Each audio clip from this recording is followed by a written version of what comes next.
ए गुरु बहना ए गुरु भैया सब लोग के गोर लगतनी। देखी कैसे शिव गुरु समझावतनी। दू बहन रहे लोग, एक जनी चर्चा करस एक जनी ना करस, तो शिव गुरु का कहतनी उनका के कि तू कर तू अमीर हो जेबू। एक जनी तो अमीर बारी चर्चा करत तारी, तू कर तो कहतारी हम ना करम। तो उनका के शिव जी कैसे समझावतनी। शिष्या में शिव गुरु में लोग जगोता लोग सुनी।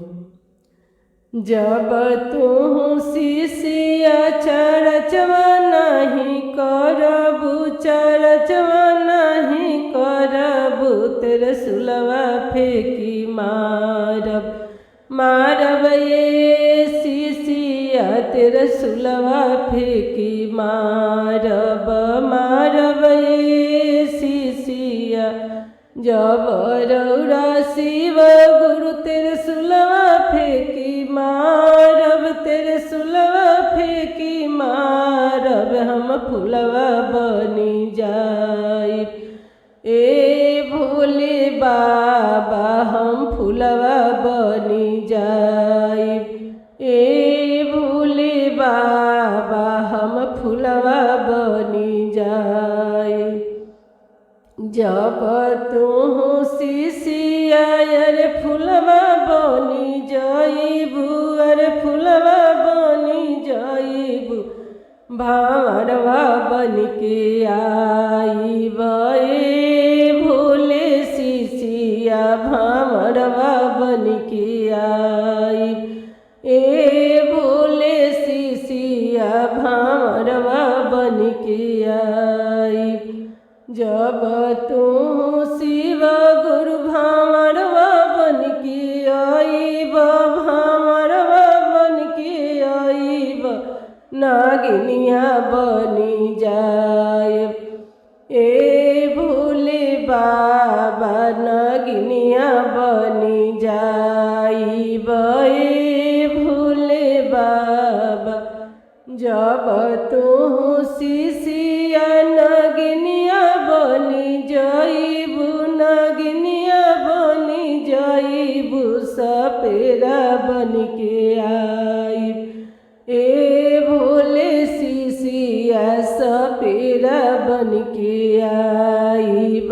ए भोले शिष्या जब रौरा शिव गुरु सपेरा बनी आइब, सपेरा बनी आइब, गंगा में डूबी मारब। ए भोले बाबा गंगा में डूबी मारब। ए भोले बाबा जब तू शिष्या गंगा में डूबी मारबू, गंगा में डूबी मारबू, हम जलिया बिछाइब। ए भोले शिष्या हम जलिया बिछाइब। ए भोले शिष्या हम जलिया बिछाइब। जब रौरा शिव गुरु जलिया बिछाइब, अरे जलिया बिछाइब, हमें आंगन में चारा चकराइब। ए भोले बाबा हमें आंगन में चारा चकराइब। ए भोले बाबा जब तू शिष्या हो चारा चकराइबू, अरे चारा चकराइबू, हम चारा में दाया बरसाइब। ए भोले शिष्या हम चरच में दाया बरसाइब।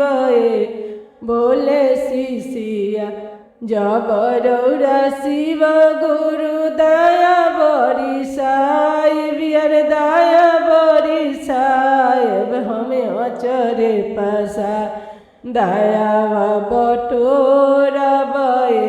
से भोले बाबा हमें अचरे पसार दया बटोरब। भोले बाबा हमें अंगने में चारा चकराइब। भोले बाबा हमें आंगन में चर्चा कराइब ए भोले बाबा। हमें आंगन में दया बरसाइब ए भोले शिशिया। हमें आंगन में दया बरसाइब